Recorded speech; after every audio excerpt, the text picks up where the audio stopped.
Tajuk berita mission sabat ini adalah Banduan dengan Radio.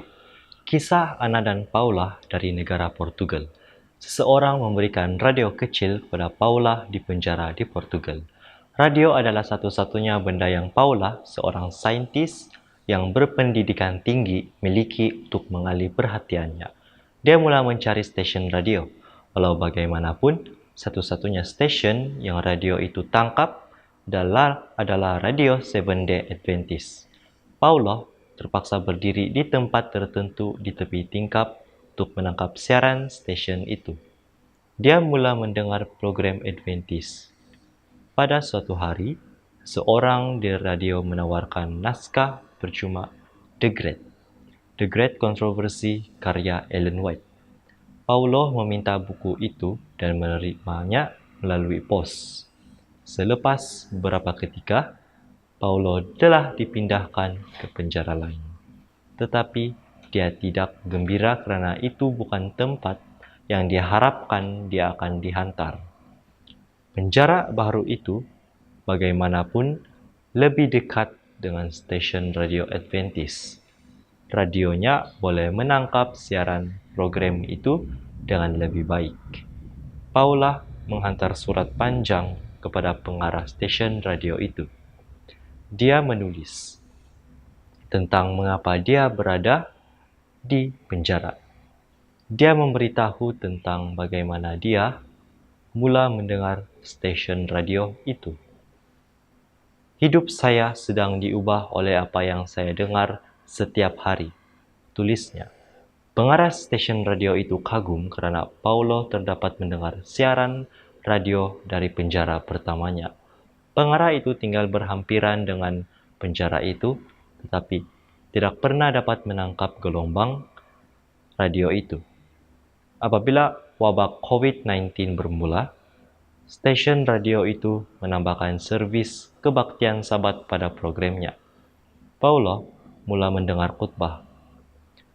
Dalam suatu khutbah, pengkhutbah menjemput orang ramai untuk mendaftar untuk pelajaran Alkitab. Paula merespons. Dia mula belajar Alkitab melalui surat dengan Ana, seorang sukarelawan gereja. Sebagai seorang saintis, dia seorang pelajar yang ingin tahu. Dia bertanya banyak soalan. Setelah dia menamatkan pelajaran Alkitab, dia meminta untuk dibaptiskan. Sekatan dan birokrasi COVID menyekat permintaannya. Kemudian dia mula mempelajari kitab Wahyu dengan Ana. Selepas menamatkan Wahyu, mereka memulakan kajian membandingkan tulisan Ellen White dengan Alkitab. Kajian sedang berjalan. Ana cuba membuat Paulo berdikari sebaik mungkin dalam pembelajaran Alkitabnya. Saya mahu dia mempunyai alat untuk mendalami Alkitab dan belajar sendiri, kata Ana. Paulo meminta Ana untuk memberikan pelajaran Alkitab kepada beberapa banduan lain. Ana gembira untuk mengajar para banduan, tetapi dia mau melibatkan Paulo dalam mengajar. Jadi, dia menggalakkan Paulo untuk memberikan pelajaran Alkitab kepada banduan. Saya mahu menjadikan dia alat di tempat di mana kita tidak dapat menghubungi orang secara pribadi, katanya. Sangat sukar bagi Adventist untuk menjangkau orang di penjara Portugis. Paulo bimbang bahawa dia tidak cukup pengetahuan tentang Alkitab untuk mengajar tentang Yesus. Dia juga bimbang bahawa dia kekurangan kewibawaan moral untuk mengajar orang lain, memandangkan dia berada dalam penjara. Tetapi Ana terus memberikan galakan kepadanya, dan dia semakin selesa. Dia telah memulahkan pembelajaran Alkitab dengan seorang banduan dan selalu bercakap tentang Yesus dengan 2 atau 3 orang lain. Dia juga telah bercakap tentang Yesus dengan ahli psikologinya. Di Portugal, banduan sama ada dikehendaki menjalani kaunseling atau mempunyai pilihan untuk mendapatkan kaunseling.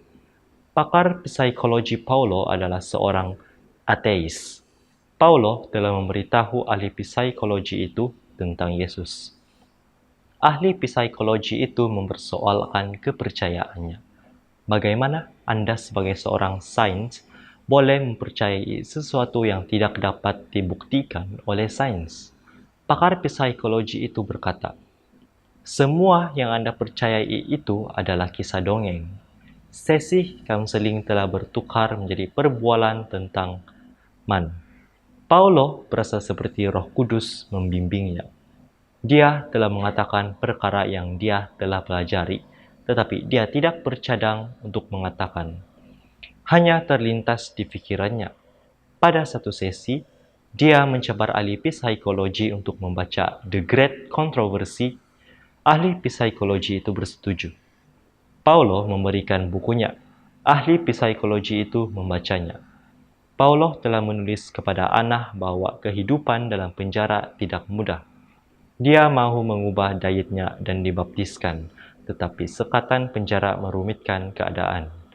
Tetapi dia bersyukur karena berada di penjara. Saya percaya bahwa penjara memberi saya pertemuan yang saya perlukan dengan Yesus.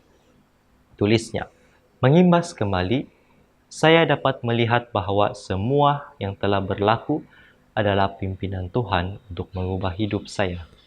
Anna berkata Paulo berada di penjara karena dia membuat keputusan yang buruk. Dia tidak bersalah, namun saya percaya bahwa dia dipanggil untuk menjadi alat dan di tempat yang kita tidak mempunyai akses, katanya. Saya benar-benar percaya bahwa dia adalah seorang misionaris di sana, walaupun dia belum menyadari hal itu.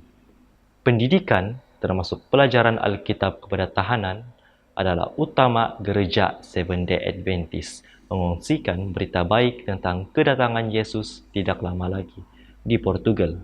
Sebahagian daripada persembahan Sabat ke-13, portal ini akan membantu mengembangkan pendidikan Adventist.